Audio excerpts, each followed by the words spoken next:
O envelhecimento é um processo progressivo e inevitável, e as escolhas que fazemos durante toda a vida podem nos levar a uma velhice com mais saúde e qualidade de vida. E nesse aspecto, o exercício físico tem sido muito estudado, oferecendo proteções contra as alterações relacionadas ao envelhecimento. Benefícios do exercício físico vão desde melhoras para as respostas do sistema cardiovascular e respiratório, até as respostas funcionais para executarmos melhor as atividades do nosso dia a dia. Nessa segunda parte da série de entrevistas Como Envelhecer com Saúde, eu recebo como convidada a professora Monique Oliveira, mestre em Ciências da Atividade Física pela USP, revisora da Revista Brasileira de Educação Física e Esportes, membro da Sociedade Brasileira de Biomecânica e docente nos cursos de graduação de Educação Física no Centro Universitário Módulo e Faculdade de São Sebastião. Monique, o chamado processo de sarcopenia, que é um processo de degradação da massa muscular, ele é difuso, deletério entre os idosos. A magnitude de perda, é considerável ao longo do envelhecimento e pode variar de indivíduo para indivíduo, afetando aí as funções motoras, afetando força, mobilidade, velocidade de marcha, levando o idoso a uma fragilidade e ficando mais suscetível a fraturas. E a inatividade física, ela está muito relacionada com o aumento da sarcopenia, assim como doenças pré-existentes, né? Em contrapartida, o exercício físico tende a evitar os processos de sarcopenia, levando a melhoras na função motora. E o exercício físico, de força tem sido muito discutido aí em relação às adaptações neuromusculares, que pode ocasionar. Como o exercício físico, no contexto geral, pode levar a melhoras da função motora e evitar os prejuízos com a sarcopenia? Antes de mais nada, gostaria de agradecer pelo convite. É sempre legal ter esse tipo de bate-papo que gera informação para as pessoas com relação a papos, com relação a assuntos tão relevantes, levando em consideração que a nossa população está envelhecendo a cada dia mais, mas nem sempre com qualidade de vida. Então, como você bem falou, Fábio, a parte do processo de sarcopenia, ela está associada a vários fatores. Alguns fatores, eles infelizmente são inevitáveis, a gente não consegue ter uma modificação, estão relacionados a mudanças hormonais, de citocinas, proteínas, a parte de síntese e outros fatores mais metabólicos e que a gente não consegue ter um controle tão específico, mas também temos outros fatores que eu gosto de sempre falar. Quanto mais você guarda, mais você terá para o futuro. Por quê? Assim como outros tecidos, a parte do tecido muscular, ele necessita de um estímulo para que nós tenhamos um ganho com relação a isso. Esse ganho, seja ele de força, seja ele de massa muscular, seja ele de velocidade com relação a um estímulo que ele recebeu, a velocidade de resposta, tudo está relacionado a fatores de ser estimulado ou não. Com relação à atividade física, de maneira geral, ela sempre vai gerar um estímulo positivo com relação à parte de massa muscular, aumento de força. Com relação à sarcopenia em si, antigamente ela era colocada como um fenômeno que era apenas a perda de massa muscular. Hoje em dia, a gente tem uma nova classificação, em que classifica em pré-sarcopenia, sarcopenia e sarcopenia severa, em que leva a três fatores que são de suma importância para o idoso. Primeiro, a perda da massa muscular. O segundo fator, a perda da força. E o terceiro fator, a perda da funcionalidade. Porque nem sempre uma pessoa que apresenta uma perda de massa muscular, ela vai ter uma perda direta na força. Ou nem sempre que ela tenha uma perda na massa muscular e na força, ela vai ter uma perda de funcionalidade. E isso é muito interessante com relação às discussões que têm sido feitas para as melhores ferramentas de atividade física para a população idosa, que é a que mais sofre com esse tipo de mudança. Por quê? Com relação à parte da sarcopenia, nós vamos ter as modificações, assim como você falou da marcha, em que o idoso, por conta da falta de força, ele vai ter uma marcha que a gente chama de mais característica, um andar mais arrastado. E isso faz com que ele tenha também aquele famoso medo de cair, porque ele não tem uma força como um indivíduo adulto jovem capaz de auxiliá-lo num contexto se ele sofrer um tropeço, digamos assim. Então, quando a gente fala de força para os idosos, nós temos que entender que a atividade física ela sempre vai ser benéfica, mas alguns fatores podem influenciar de maneira direta no tipo de força que aquele idoso vai necessitar. Por quê? Dentre as modificações com relação à massa muscular e às fibras musculares dos indivíduos em sarcopenia, nós temos um destaque da diminuição das fibras de tipo 2, que são fibras de contração rápida. E isso é muito importante para o idoso lidar com as demandas diárias, porque ele pode ter que ultrapassar um obstáculo ou aconteceu algo que ele não estava esperando e ele tem que responder a esse estímulo. E eu preciso dessas fibras rápidas para que eu possa, digamos, lidar com melhor eficiência para isso. Eu estou tentando elucidar esse cenário para chegar a um ponto que pode ser um pouquinho, digamos, chocar um pouquinho as pessoas com relação ao tipo de atividade física escolhida para o idoso e o tipo de atividade física que seria mais indicado.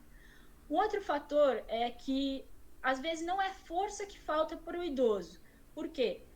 Com o envelhecimento, a gente vai ter modificações relacionadas à velocidade em que a informação chega lá no meu sistema nervoso central e eu devolvo essa informação em forma de contrações musculares para lidar com as atividades, com as tarefas motoras.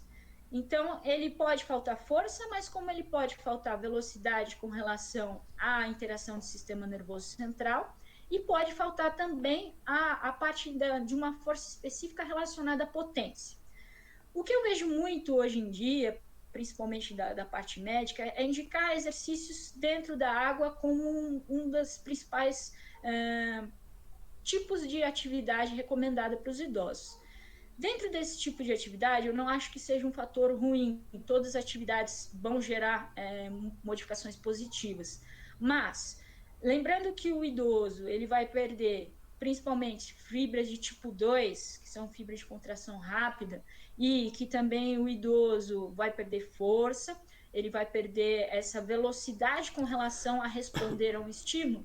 Quando a gente trabalha dentro da água, a gente tem uma diminuição com relação ao nosso movimento, nós não conseguimos fazer movimentos tão rápidos, porque a água, por conta da sua interação, faz com que nós tenhamos uma resistência maior em comparação ao meio terrestre. E também eu posso não ter um estímulo específico para aquele idoso, para o que o meu idoso precise, que no caso seria responder mais rápido a um estímulo, ser mais forte, mas principalmente ser mais forte de uma maneira específica. Então, dentro dos tipos de estímulo, não dizendo que as outras atividades físicas não gerariam benefício para esse idoso, eu destacaria o treinamento de força como um dos principais fatores associados a uma melhora da sarcopenia e com relação às adaptações que ele vai gerar. Por quê? Estudos demonstram que idosos que treinam força, comparado a idosos que não treinam ou fazem outras atividades, são idosos que têm uma capacidade maior de responder a um estímulo.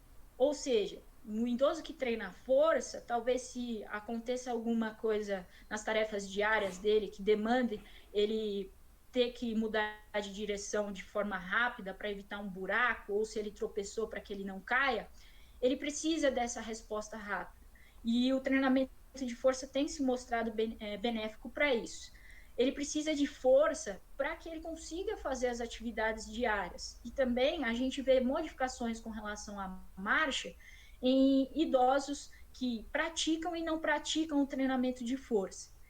Por outro lado, tem uma outra vertente que fala o seguinte: não é sempre a força em si, mas que demonstra que treinamentos em que eu faça um treinamento de agilidade com o idoso também vai ter uma influência direta, um efeito direto com relação à diminuição do risco de quedas, que é o que a gente tem mais medo com relação a idoso, porque muitas vezes a queda significa a morte desse idoso. Então, de maneira geral, temos que procurar atividades que solicitem fibras rápidas, que demandem força, uma força um pouco mais rápida, digamos assim, vamos dizer, treinar potência com esses idosos, e treinar a fase de desaceleração, que quando a gente coloca o indivíduo, mais uma vez, destacando em meio líquido, fica um pouco difícil fazer com que isso aconteça. Não estou dizendo, então a hidroginástica não seria algo benéfico. Ela seria, mas se ela for associado a outros tipos de treinamento. Uhum.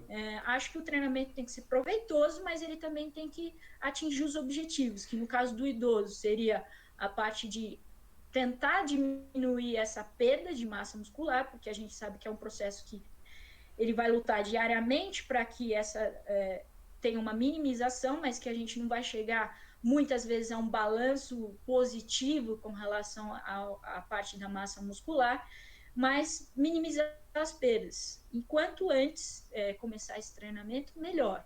Essa observação que você fez a respeito das atividades físicas, né, os exercícios físicos, ela é muito importante, porque muitas vezes algumas observações de atividades elas não vão abranger todas as especificidades, né, que o indivíduo precisa.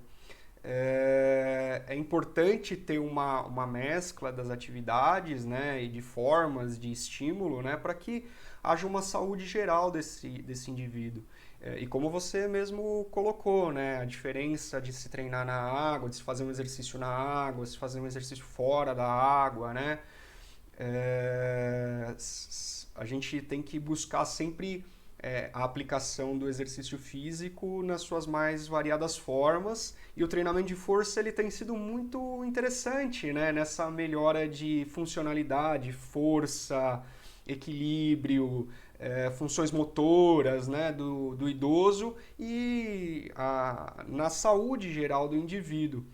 Tem trabalhos do professor José Maria Santarém, né, que trazem bastante informação interessante a respeito do treinamento de força nos seus amplos aspectos, né, para a saúde não só muscular, mas para a saúde geral, né, no envelhecimento, que são muito interessantes a esse respeito e de tudo que você relatou.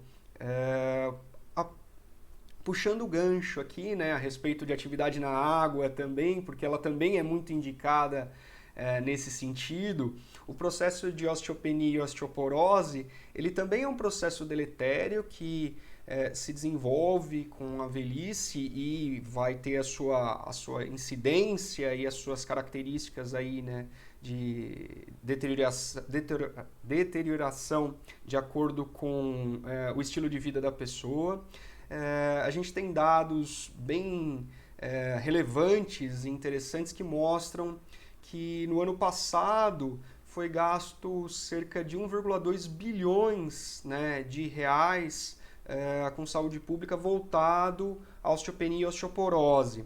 Foram dados que foram até publicados pela revista Veja, né? Em contrapartida, também tem sido muito bem colocado o exercício físico, né? Posicionamentos da Organização Mundial da Saúde, do Colégio Americano de Medicina do Esporte, falando sobre a prática de exercício físico e a prática de exercício físico com sobrecarga mecânica para evitar a osteopenia e a osteoporose e, lógico, com ressalvas, com cuidados, né, até para o tratamento da osteopenia e osteoporose dentro de cuidados e observações, né, que essas práticas devem ter. Como é que o treinamento com sobrecarga ele pode melhorar a saúde óssea, a densidade óssea do indivíduo? Bom, esse é um assunto que eu gosto bastante de falar, porque às vezes as pessoas têm até certo preconceito com o treinamento com sobrecarga para idosos. A gente tem que entender que o envelhecimento é algo inevitável, mas que nós não devemos tratar o idoso como uma pessoa que é incapaz. Ele pode ter alguns tipos de limitações? Sim, mas essas limitações devem ser observadas para prescrição e analisadas para prescrição do treinamento, mas a gente não tem como, não deve tratar o idoso como uma pessoa incapaz de executar algum tipo de tarefa por ela parecer ser desafiadora. Desde que seja desafiadora, mas que ele consiga executar, ela deve ser sempre proposta. E com relação à parte da osteopenia, antes de nós entendermos como o treinamento ele vai auxiliar em si, a gente tem que entender um pouquinho de como que o nosso osso ele funciona. Basicamente, o nosso osso ele vai ser composto ali, ele vai ter uma matriz óssea, vai ter a parte dos osteoblastos, que seriam os caras que nos auxiliam a ter ganho ósseo, e os osteoblastos, que vão fazer a reabsorção óssea durante a nossa vida. Entretanto, o que se apresenta é que tanto os osteoblastos e os osteoclastos ali, com relação à matriz óssea, eles têm estímulos específicos para que um seja mais estimulado que o outro. O nosso osso ele gosta muito de forças compressivas, ou seja, quanto mais o osso ele está sendo apertado ali, mais ele vai ter uma resposta positiva depois com relação a um ganho. Em compensação, quando o osso ele não tem essa compressão ou ele sofre forças de tração, aí eu vou ter uma carga oposta que beneficia, nesse caso, os osteoclastos, que vão fazer a reabsorção óssea, ou seja, vão diminuir a densidade do meu osso. Então, tudo está relacionado a uma questão de estímulo.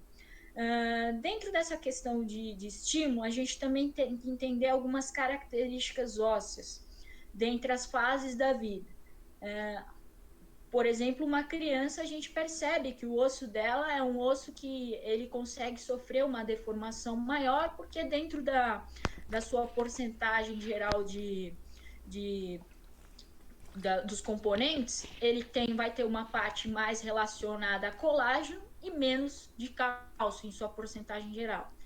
Enquanto um idoso, em comparação ao adulto jovem, ele vai ter uma composição em que o osso dele é mais duro, ou seja, ele não consegue ter uma deformação daquele osso tão eficiente quanto a de um adulto jovem. Isso faz com que, se ele caia, a chance dele ter uma fratura seja maior, porque o osso dele não consegue lidar muito bem com essa sobrecarga externa de envergar para depois quebrar, digamos assim. Enquanto o adulto, ele consegue, digamos, envergar um pouquinho o seu osso para depois sofrer uma fratura. Então, isso é importante a gente saber que, por exemplo, se o idoso não lida bem com essas sobrecargas em que o meu osso vai envergar para poder depois ter chegar no estágio de fratura como adulto, ele já vai ter esse ponto de fratura que a gente chama de adiantado em comparação a um adulto jovem. Colocar o idoso em treinamentos que exijam situações de fadiga pode ser uma estratégia não tão boa. Por quê? O músculo fadigado, eu vou ficar forçando o osso apenas por um lado, enquanto o outro, digamos, músculos agonistas e antagonistas. Meu músculo agonista está ali fazendo a força e o antagonista, que é o oposto ali que deveria estar gerenciando o movimento, não está suportando tão bem. Então, eu vou estar a todo momento dando um estímulo de envergar o osso e voltar, envergar o osso e voltar. Isso para o idoso não é bom, porque a chance dele ter uma fratura é muito maior. Outras coisas, mais uma vez, vai um pouquinho de crítica para o treinamento dentro da água. Quando o idoso vai treinar no meio líquido, nós temos a diminuição do efeito da gravidade e nós temos uma diminuição da participação excêntrica do meu músculo. Ou seja, ele vai ter uma participação concêntrica ali o tempo inteiro, mas a parte excêntrica vai ser muito minimizada. A gente já falou desse efeito com relação à força, e agora a gente fala desse efeito com relação à parte óssea. Tem estudos que demonstraram 3 tipos de treinamento. Pessoa que fazia corrida, pessoa que fazia natação, pessoa que fazia halterofilismo. Dentre esses 3 tipos de treinamento, se demonstrou que o ganho ósseo era específico. Pessoas que faziam corrida tinham um ganho ósseo relacionado à parte de fêmur e coluna. Por quê? É o que é mais solicitado. Eu preciso das minhas pernas para me locomover, mas tem o tempo inteiro a ação da gravidade e a força que é devolvida para o meu corpo a cada passo que eu encosto no chão. Com relação à natação, nós tivemos aumento ali apenas da parte do fêmur. E tivemos perdas importantes com relação à parte da coluna e à parte de membros superiores. E no halterofilismo, tivemos ganho para todas as partes do corpo, tanto membros inferiores, quanto superiores, quanto a coluna. Isso demonstra que um treinamento com relação ao pensamento da diminuição de perda óssea, ele tem que ser voltado para o corpo em toda a sua especificidade. E que não adianta eu treinar apenas uma corrida, falando que o impacto é bom, se o meu idoso também vai precisar de um ganho ósseo na parte de membros superiores. Aí vai mais um destaque: toda atividade vai trazer estímulos positivos. Porém, atividades no contexto fora da água demonstram ser mais positivas com relação ao ganho ósseo, por conta de existir mais forças compressivas, que é o que o osso gosta de ser estimulado para ter ganho, e também por conta da parte do estímulo ser específico para a região. Então, se eu fizer um exercício para membros inferiores, eu vou ganhar para membros inferiores, a parte óssea. Se eu fizer para membros superiores, eu vou ganhar para a parte de membros superiores. Não há uma transferência. E com relação ao treinamento de força, por que ele se mostra tão eficiente, o treinamento com uma sobrecarga? Porque eu vou ter a parte concêntrica e excêntrica ali durante a fase do exercício, vou ter os músculos agonistas e antagonistas, os sinergistas, ali auxiliando durante todo o processo. E todos esses músculos trabalhando em conjunto, eles vão fazer como se estivessem abraçando o meu osso. E esse abraço que ele dá no meu osso, que seria a compressão, é um estímulo ideal para que a gente consiga ter um aumento na parte da densidade mineral óssea. E quando se fala do idoso, também falar de uma tentativa de manutenção daquela densidade. Lembrando que com o envelhecimento, as modificações hormonais, fica difícil eu ganhar. Então, o que seria ideal? O que seria ideal nós pensarmos? Que é um processo, assim como a gente já falou do estilo de vida, que deve ser feito desde a infância até o envelhecimento, porque as modificações hormonais, principalmente vamos ressaltar as mulheres, que têm uma perda óssea mais acentuada em comparação aos homens. Por causa da Se eu menopausa. tivesse, exatamente, por conta da menopausa, se eu tivesse estímulo desde a infância, em que é o momento em que meninos e meninas são iguais com relação a essa parte óssea, eu depois vou ter uma reserva maior. Ou seja, vem de novo aquela história. Eu guardei para que quando eu precise, eu tenha reservas ali para que me auxiliem que essa perda não seja tão grande. Mas, não consegui começar tão cedo a prática esportiva, vai ser bom eu começar depois?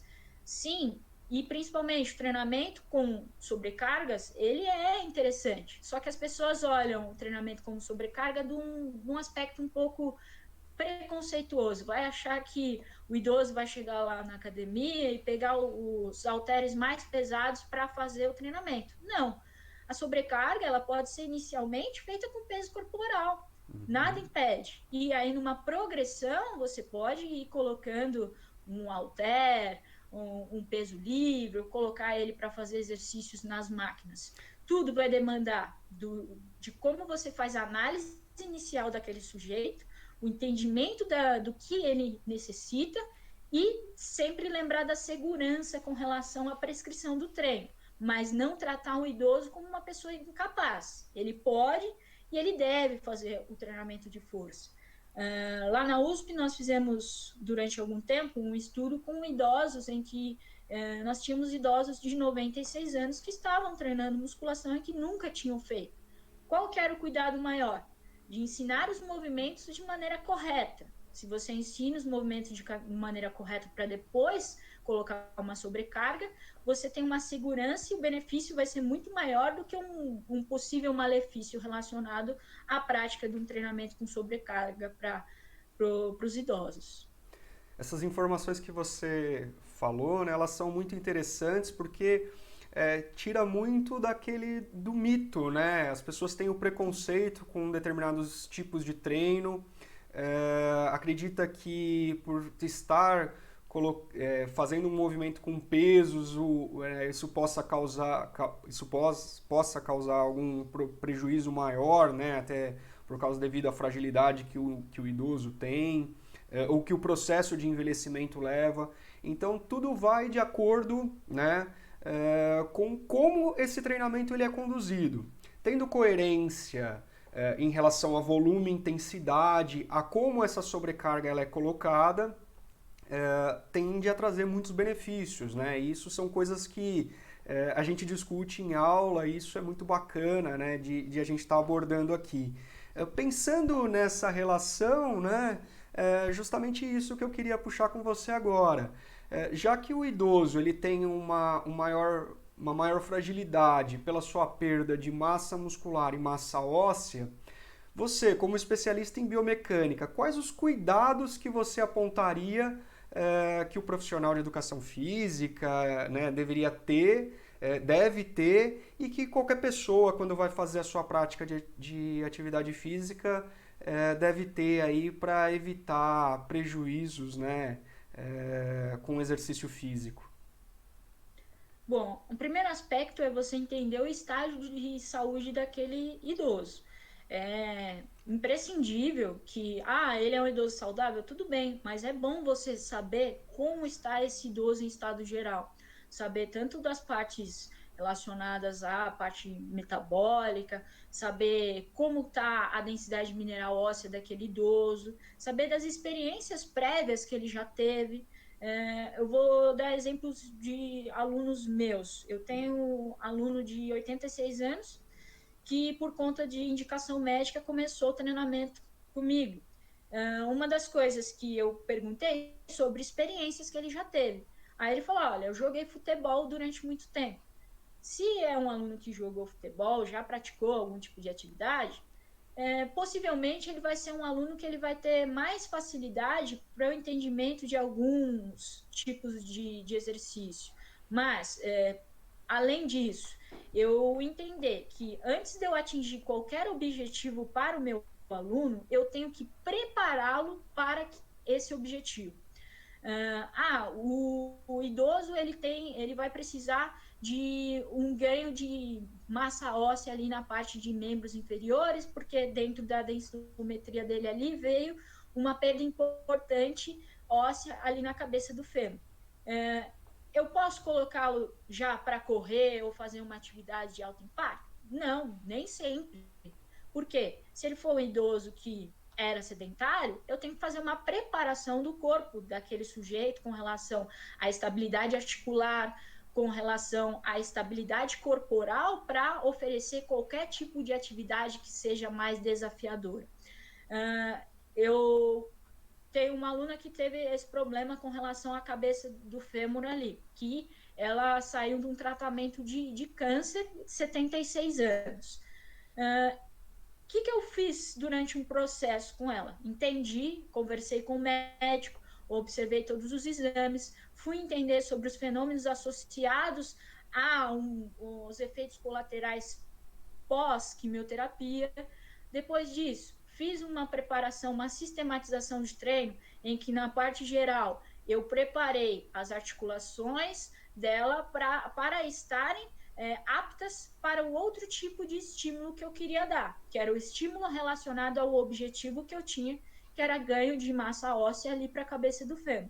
Então, fiz todo um trabalho, primeiro, ensinando os movimentos, entendendo quais são as habilidades motoras básicas que ela já apresenta uma dificuldade. A partir disso, entendendo o grau de funcionalidade daquela pessoa, essa pessoa ela tem dificuldade para sentar e levantar? Ela tem dificuldade para mudar de direção? São todas perguntas que eu tenho que me fazer antes de sistematizar qualquer tipo de treino. Aí, a partir disso, eu comecei a trabalhar com ela a parte de uma resistência muscular localizada para preparar todas as articulações. Depois disso, começamos a tentar aumentar as capacidades físicas de maneira geral, tanto a força, a capacidade aeróbia e tudo mais, para, num terceiro momento, que era a parte específica, ter uma aluna de 76 anos que é capaz de pular corda. Por quê? Para ela seria um estímulo ideal para ganhar ali densidade mineral óssea na cabeça do fêmur. Mas eu poderia colocá-la diretamente nesse tipo de atividade? Não, eu tenho que tomar esse cuidado. Outro cuidado muito importante, não colocar idosos em situação de fadiga, por conta que aí as minhas forças compressivas vão virar forças de flexão ou forças de cisalhamento, que são forças que o meu osso não tolera muito bem e que eu posso levar até uma fratura por estresse no idoso com relação a esse tipo de estímulo. Ou seja, trabalhar com o idoso em fadiga não é uma situação ideal.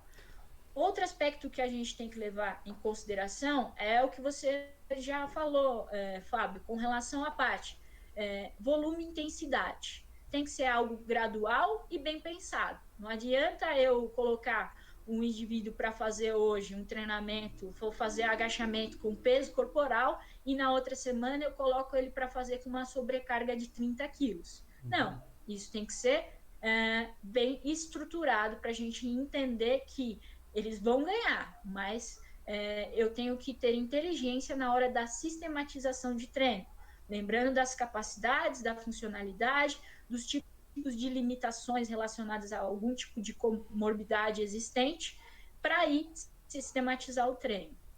Perfeito. Monique, qual recado você gostaria de deixar nesse momento final aqui para um envelhecimento saudável em relação à prática de atividade física e de exercício físico?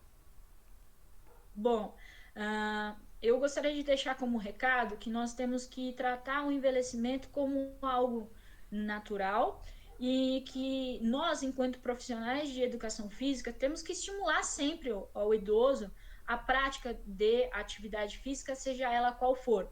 Lembrando que, para atingir alguns objetivos, algumas atividades demonstram ser mais eficientes, mas que, desde que esse idoso esteja em movimento, já é algo muito importante para que ele se mantenha funcional e não só funcional, para que ele se sinta uma pessoa independente, capaz de lidar com as demandas diárias e também para que ele tenha uma interação melhor com relação às pessoas que estão à volta dele. Então, o idoso ativo é um idoso que vai ter uma longevidade de vida maior e também é um idoso que vai ser um idoso mais independente. Então, a atividade física ela não vai lidar só com a saúde física do sujeito, mas também vai gerar reflexos com relação à parte social, à parte socioafetiva no geral. Então, o idoso ativo é um idoso mais feliz, é um idoso mais saudável. Legal. Monique, é sempre legal conversar com você, né? Porque toda vez que a gente conversa a respeito de algum tema relacionado a exercício físico, saúde e treinamento, né? É sempre uma aula. Então, muito obrigado, né, por a disponibilidade de a gente bater esse papo e trazer essa informação para quem está nos ouvindo. Fico muito feliz de você ter aceitado o convite. É isso aí, um grande abraço. Até mais, agradeço mais uma vez. É sempre um prazer ter conversas como essa e muito obrigado pelo convite, pela oportunidade. Legal. Tchau, tchau, Monique. Tudo de bom. Um grande abraço a todos e até mais, pessoal. Até o nosso próximo vídeo.